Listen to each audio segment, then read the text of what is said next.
Well, happy Friday. Weekend time, folks. And time for your Friday night dose of Pilgrim's Gray Chronicles, the Friday night 8 o'clock show. I keep confusing Friday with Wednesday night. I should probably just make both episodes at 9 p.m. Central Standard Time to give me a bit more time to get things ready, because I work, generally speaking, until roughly 6 or 7, but I live like 40-something minutes away, and I have to travel. And tonight, I-24 had an unusually heavy amount of morons that don't realize that the fast lane is not for going the speed limit or 5 miles below it. So I'm having a rough time getting everything together tonight. And to be honest with you, normally for this podcast, I try to pre-record it on Thursdays, or at least have my dialogue all written up and all my 3 stories prepared, everything done the night before. But I don't know about you, but whatever this pollen is in the air, combined with whatever they spray on us, I felt like Dorothy and her buddies in the poppy field. As soon as I hit the couch when I got home from work, it's like I just went off into sleepy land. And I don't think I lasted 20 minutes on my couch. My couch is very comfortable. I usually sit on the chase side, but our couch is it's pretty big, and you can kick the feet out on, and not kick it out, but there's like the slow little remote control things on the side. But my chase doesn't have that, obviously, because it's a chase, but it can still recline backwards. But it doesn't matter. I don't need it. It's so comfortable just the way it is. I fall asleep anyway. So I'm a little bit unprepared tonight, but I do have my 3 stories that I want to do. So this will probably be a fairly quick episode tonight, but the 3 stories are still important. There's actually more things I wanted to go into detail on a different type of story, because I think there's a lot of stuff going on, but I might be using some of that material for my upcoming show this Monday at 8 Central Standard Time, because it kind of blends in with it and what's going on. If you recall, last Monday, we went over the foundational, who they are behind the scenes. We all say, they're doing this, they did that. Well, who are the they? And why do they do the things they do? So I'm doing what I've decided is a 3-part series, and if necessary, we'll go 4. But it's a 3-part series for right now, and part 2 will be this Monday. Part 1 was this past Monday, and Lord willing, part 3 will be the week after that. If I don't wind up doing, I have a few guests coming on here soon, and so I'm kind of arranging schedules and deciding when I'm going to do that, and should I do the interview on a Monday or a Wednesday or a Friday, because I could throw it up anytime, I suppose, and just, do an episode later of the Friday night show or Wednesday show or whatever. So with all that aside, hey, welcome to Pilgrim's Gray Chronicles, every Monday at 8 a.m. Central Standard, 9 on Wednesdays, 9 p.m. Central Standard Time, and Friday, also, of course, Central Standard Time at 8 p.m. We're a show that walks that long, winding road into the world of the strange. I'm really a big fan of Tolkien, so I always think, of us being, wanderers, but we're not lost, right? We're stewards of the areas in which we live, and we should be sharing information and learning information. So we should be critical thinkers, we should be discerning, and we should also be able to, if you can't communicate verbally, that's part of why I do the show, is you don't necessarily have to. You can share this program or comment, or support the show. Of course, I want you to like and subscribe, because the more you like, subscribe, and share, which only takes you a second, the broader this goes out anyway, even if you don't share it, if you just like it and comment on it, it tells YouTube or Spotify or whoever it is you listen to, I like this, whatever, or give us a 5-star rating on Amazon or Spreaker or whatever. It broadens our reach, so the stuff that you're enjoying listening to on our podcast will be reached by others who will also enjoy it, and we'll start building a community. We're still growing. I mean, this podcast only started since January, and we have slowly built up over time through other things, some 45,000 subscribers so far. So that's good. And the downloads are, at least on Spreaker, they're not what I would like them to be, but I think we're getting a few hundred a month, which I don't know. I really don't know that much about this kind of thing, so I don't know if that's terrible or if that's good. So, and I don't care. If there's just 10 of you listening, I care about the 10 of you. If there's 40,000 of you listening at once, I care about all of you. And I will always try to answer emails and deal with such things, so that you know that I'm listening. I'm not just one of those podcasters that's going to shrug you off and ignore everything you say. So I might have to do a group speak if I get inundated with emails or comments. I might just do like a sticky thing or, pin a comment or whatever, but I will definitely address it. So let's get to the top 3 stories of the week. Story 1. I found this fascinating. And by the way, when I say top 3 stories of the week, sometimes it's going to be something that we agree with is a top story, and sometimes it's going to be more, because it is my show, it'll probably be more something tailored to what I think is the top 3 story of the week that you probably might be thinking, what? Who cares about this? Nobody cares about this. Well, but I do. In addition to, I guess, well, here's what I want to say. I do handle the political things because they're important. And I know there's important political things going on in the world right now. I mean, by the end of the weekend, we could be nuking Hamas and Russia for all I know. I'm just kidding a bit there, but you get the idea. But I also think there are other finds out there that are wake-up calls, and I find incredibly interesting. And so I hit on those two. So, I guess I forgot to turn my notifications off on my phone, and it is buzzing at me. Sorry about the buzz. My microphone is sitting like right on this metal table in my music studio, and so it will reverberate across my desk. I probably should be using our vocal recording mic, which hangs upside down to get rid of the S's and the puss, and all that. But anyway, so story 1 is the underground city of Abarca. I think that's how it's pronounced. Ancient air conditioning or just a cool story. In the heart of Iran's Yazd province, archaeologists have uncovered a sprawling subterranean city beneath the gardens of Abarca. This labyrinthine network, complete with an advanced water system, is designed to cool chambers during scorching summers, hints at a sophisticated society adept at engineering and perhaps evading the prying eyes of history. But was this marvel of ancient air conditioning merely a means to beat the heat, or does it conceal deeper secrets of a civilization lost to time? There are increasing numbers, and this is a story from The Sun, by the way. There's increasing numbers of these things being found everywhere. It's not just Iran. These megalithic structure type things, these far more complex cities and civilizations, they're being discovered everywhere on the globe. And the reason I include stories like this is so that you realize to some degree that you are being lied to about history.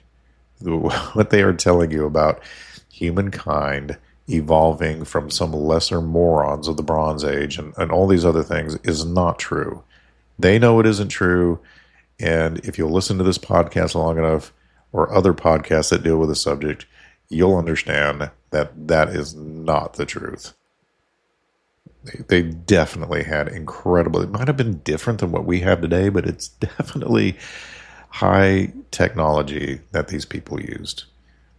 Just because they don't have, plastic and things like that, they worked in stone and metal and did incredible things. But you know this. And we'll keep demonstrating this. And I know this is supposed to be just a 15-minute show, so I will hurry up so you can get into your weekend. Story 2, the rise of AI-generated anti-Semitic deepfakes. It's kind of when technology turns to the dark side, right? So in a plot twist worthy of a dystopian novel, artificial intelligence has been co-opted to produce anti-Semitic deepfakes embedding hidden hate symbols within seemingly innocuous content. These digital forgeries are not only challenging to detect with current software, but also signify a troubling fusion of age-old bigotry with cutting-edge technology. So as we stand at the crossroads of innovation and ethics, one has to wonder, is our digital reflection becoming more distorted than the reality it aims to mirror? This is a story from the Times dealing with anti-Semitic deepfakes from December of 2024. And it's only gotten better since then. It's had a year to develop. And since we're moving into this technology I mentioned last Friday, where we have these chips that they're going to be presenting at some point to the general public that no longer operate on frequency, but rather they're basically quantum PC chips. And it used to be the stuff of, these gigantic cubes or whatever that they would have hidden in some, deep underground military base, that make that thumping heart sound. Well, it's been minimized, and the technology can be used here soon in just your typical laptop. But I have no plans to get this because it really concerns me. The combination of AI and quantum computing should concern all of you, and you need to look into it. It sounds like it could be really cool, but it is incredibly dangerous. And the problem with it all is it's coming whether we like it or not, because every nation on this planet knows that whoever masters AI is going to rule the world. Hands down. Whoever's version of AI, whatever you want to call it, whoever comes out with the best AI first and all of these things and wins this particular information race will dominate the globe. No doubt about it. There's things that these things can do that I should probably do an episode on it, because you wouldn't believe the speed and the things that these chips combined with quantum computing and AI they can do. Like,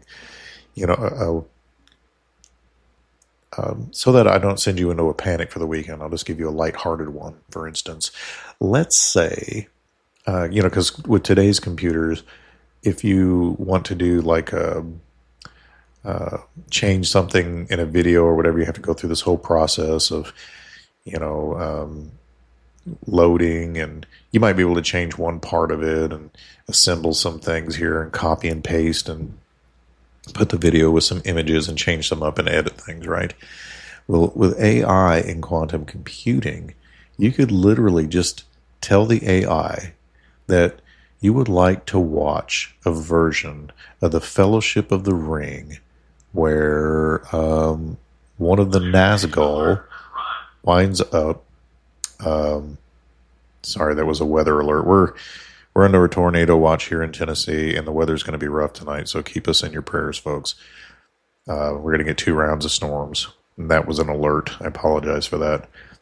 But anyway, so let's say the Nazgul, one of the riders, captures Frodo and takes a ring. This is so fast, it will literally put a movie out there for you that with that I mean, maybe there'd be copyright laws or whatever. But I don't know. I mean, how are they even going to do that? Because it's coming out of the quantum field. And so, anyway, it can literally just make a movie with that ending on it that fast, like split second, like boom, nothing. That's what we're talking about here, that kind of thing. Now, apply that to all sorts of other things, 3D printing. I kind of am beginning to understand more why the Lord dispersed everybody at the Tower of Babel and why he said, if we don't do this, then they'll be capable of doing anything their mind is set to. And I used to think, well, that's kind of mean, whatever. But it's because we are broken right now. And if we do that and we get to that point and God doesn't stop us, we will ruin ourselves and this planet. That's why he puts a stop to it. It's kind of like a dad having to put an end to a party that's going to get everybody hurt. So keep that in mind. God is not a wet blanket. He's not a jerk. He's not withholding things from us. That is what the Gnostics have instilled in society and want to replace Jesus with their Gnostic god, Lucifer, the bringer of light. So don't fall for it. So story 3. The mysterious 14,000-year-old stone tablet. An ancient message lost in translation. So archaeologists in Georgia's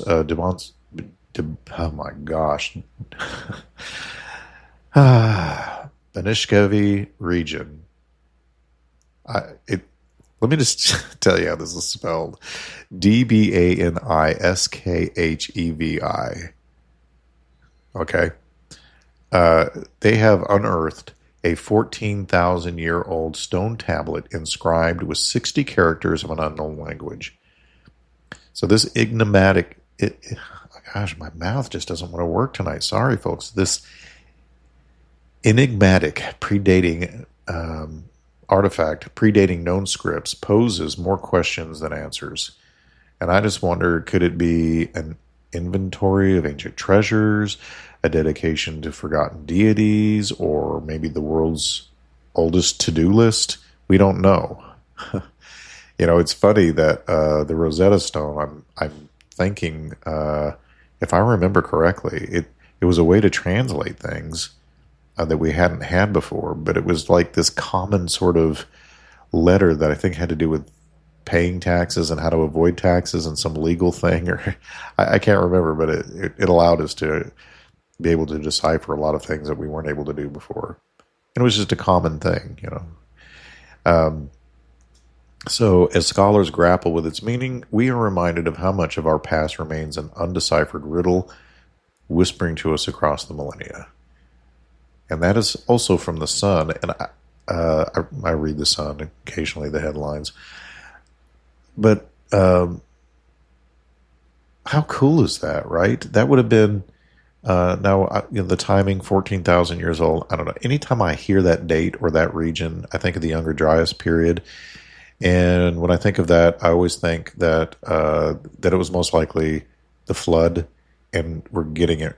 The age of it wrong because of the catastrophic results of the flood that also probably helped to create an ice age for a time. Either way, I think it's really fascinating that we keep uncovering more and more stuff, and it just makes me wonder, are we meant to be discovering this for some reason, and is it going to come into play at some point in the future? I remember playing this video game with my son when we first bought this new house after I had a divorce. We bought this game for the original Xbox, and I think it was one of the Castlevania or Castle Wolfenstein. It was one of the Wolfenstein games, and it had to do with this ancient city. And of course, the Nazis were interested in it, and that's who you were supposed to stop because they were doing all these crazy experiments looking for occultic stuff. Anyway, so this city rises out of the sand, right? And you and your fellow, CIA guys, or I can't even remember what we were, but we were Americans, and it was World War II. So it was probably I now it's escaping my mind, but what the CIA was before it became the CIA. So anyway, you find out that what the Nazis were trying to do was basically harness this power from this structure and recreate all these power structures and dominate the globe with it. And it just makes me wonder, what if something like that happened in our world? What if like, and I'm just speculating here, wouldn't it be crazy if all these things where we try to come up with, what is Babel?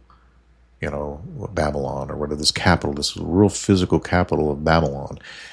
And wouldn't it be weird if it just, at some point, we are visited by these rebellious G-gods, these sons of God, who pretend to be, either interstellar travelers, interdimensional beings, or aliens, here to help us. And not only do they come out of the sky, but maybe some of their old cities rise up out of the earth like that, or maybe Atlantis rises out of the sea, or something along those lines, and they return to help us and reestablish society after some warfare, or I don't know. I'm just thinking crazy thoughts out there. But, anyway, so we have all of these things propping up, and they're so far to date, I don't think anybody has a 100% good explanation for why ziggurats, pyramids, dolmens, caves are all over the frickin' place, all over this planet, and they all share similar designs when they shouldn't, because according to the historians, they shouldn't have been able to communicate with each other, which should tell you they're full of it. But they're too egotistical to admit they're wrong, so they're never going to come clean on it. They can't, because they would lose their government funding. And that's, sad to say, but that's what much of that is about. Maybe not with all of them. I'm not talking about the people working hard out there in the field that do the work, but, the they out there, and the people who are in intimate contact with the they are generally controlled by them, and they set a narrative, and it's their narrative or nothing. And so that's why you're going to continue to get this ridiculous explanation of how we evolved as chimps to whatever, and we're progressing. I think we're regressing. I think Adam and Eve and the original human before we fell were probably far more advanced than we are, and they'll never admit that unless it comes back to haunt them and they're forced to admit it. That would be a great day to me. I would probably rejoice to some degree, even though it probably wouldn't be the characters we would want to be introduced to. So let's wrap this up. I just think, okay, so from the hidden depths of ancient cities to the deceptive surfaces of our digital age, we find ourselves entangled in mysteries that challenge our perceptions and provoke our curiosity. So as we part ways tonight, ponder this. In a world where shadows often speak louder than light, are we the seekers of truth or merely its unwitting architects? So, until next time, don't forget to keep those lanterns lit and your minds even sharper. Be discerning, because the road goes ever on, right? Into this strange world. So don't be caught without your light. Don't be caught without your oil. Always be prepared, and always be prepared to give an answer for the hope that lies in you. And with that, I'm going to say goodnight and lead you out again with some of our delightful music and riffs that we're working on for the upcoming album that probably won't be finished until next year. But these are the unfinished riffs, and I think they're sounding pretty good. I know they're on the heavier side of things, but that's the way we like it. And I'm also working on projects with some other folks that sound a little bit more happy, because I just like writing music and writing in general. So anyway, enjoy it and have an awesome weekend. Later.